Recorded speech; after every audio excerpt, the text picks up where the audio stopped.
लेकिन भगवत सुरताओ माँ की ममता ही कुछ अलग हुआ करती है।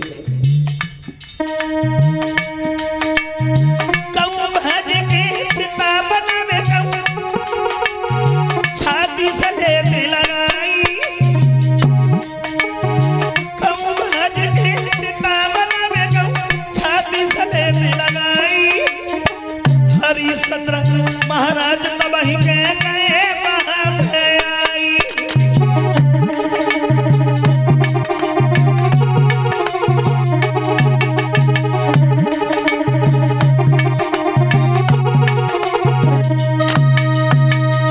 तारा जब शमशान में पहुंची है, भाग भाग करके रो रो करके चिता बना रही है। हरिश्चंद्र का पैरा है। हरिश्चंद्र के काने में जब आवाज पड़ी है तो हरिश्चंद्र चिल्लाने लगे, कौन है वहां? दिखाई नहीं पड़ता, यहाँ किसी का पैरा भी लगता है। पास में जब पहुंचे हैं तो क्या देखा है कि रानी तारा। हरिश्चंद्र बोले, तारा तुम यहाँ कैसे?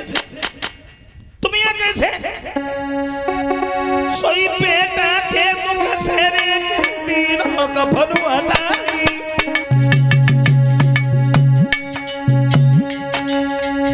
ले से देख के बेटा की है मुंह पकड़े देगा सुखाई। हरिश्चंद्र बोले, तारा ये क्या हुआ? ये क्या हुआ? तारा बोली, महाराज फूटी गवा दोनों को भागे फूलने न को गवा कसी मेरी नाग। सोई करके पुरानी याद मुंह के आंसू बह आए। सोई करके पिछली याद मुंह के आंसू बह आए।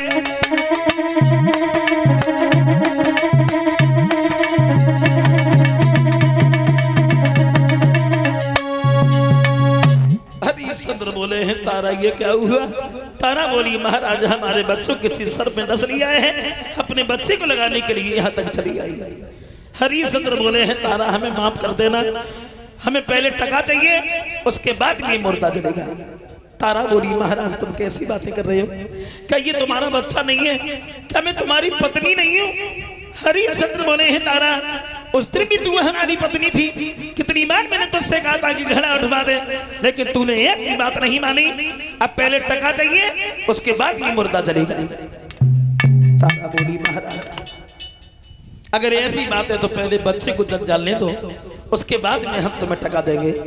रोहिदास को लगाया, राजा और रानी बेहोश होकर के गिर पड़े। होश जब आया तो हरिश्चंद्र ने वही बात पकड़ ली, का तारा टका चाहिए टका। तारा बोली, महाराज तुम भूले नहीं, तुम्हें जहां से दिखाई पड़ता हो तुम वहां से ले लो। तो क्या देखा हरिश्चंद्र ने कि रानी तारा आधी साड़ी पहने है, तो हरिश्चंद्र ने वो आधी साड़ी ही खींच ली। गांव से बाहर एक मंदिर था, उस मंदिर पर जाकर के शर्म के कारण बेहोश होकर के गिर पड़ी। विश्वामित्र ने देखा ये मौका बहुत बढ़िया है, चलो एक चाल और चल लेते हैं।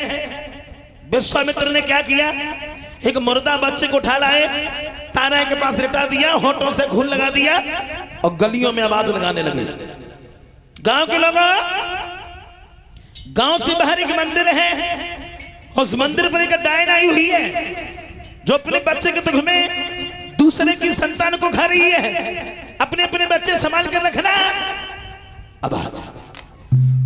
आवाज वहां के राजा से पहुंची। राजा ने अपने मंत्री से कहा, मंत्री ने कालू मेहतर से कहलवा दिया। कालू मेहतर ने हरिश्चंद्र को तलवार दे दी। गांव से बाहर एक मंदिर है, उस पर एक डायन आई हुई है, तुम्हें उसका वध करना है।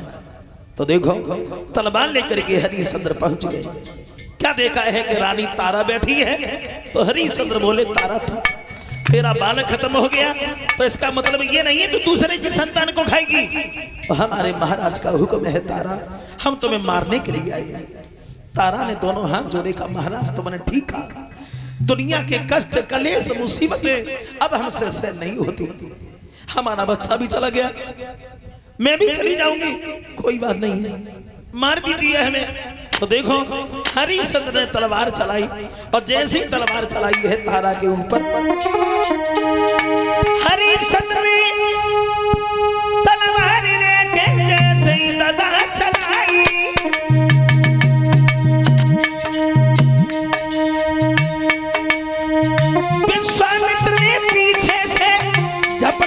रही कलाई। विश्वामित्र ने हरिश्चंद्र की भाग करके कलाई पर गंभी का ठहर जाओ, तुम अपनी स्त्री को माने। हरिश्चंद्र बोले महाराज आप? बोले हाँ हम।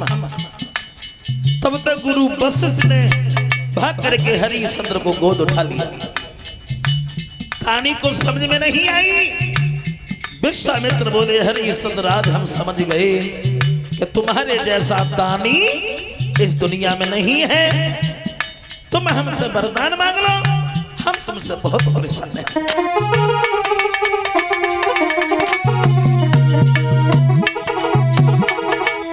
महाराज की फौरन आएगो नीचे और धन्य धन्य सतवादी हमसे मांग लिए वरदान। भगवत श्रोताओ करिए भजन भगवान कान को साधना होगा। चाहत से मुलाकात ना होगा। करिए भजन भगवान कान को साधना।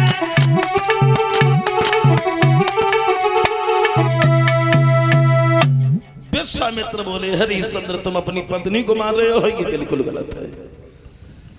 लेकिन कहानी को समझ में नहीं आई तो विश्वामित्र बड़े प्रेम से हरिश्चंद्र को समझाने लगे। कहा हरिश्चंद्र तुम्हारे गुरु से एक बार हमारी बहस हो गई थी, उस बहस के कारण हमने तुम्हारी परीक्षा ली है, जांच की है।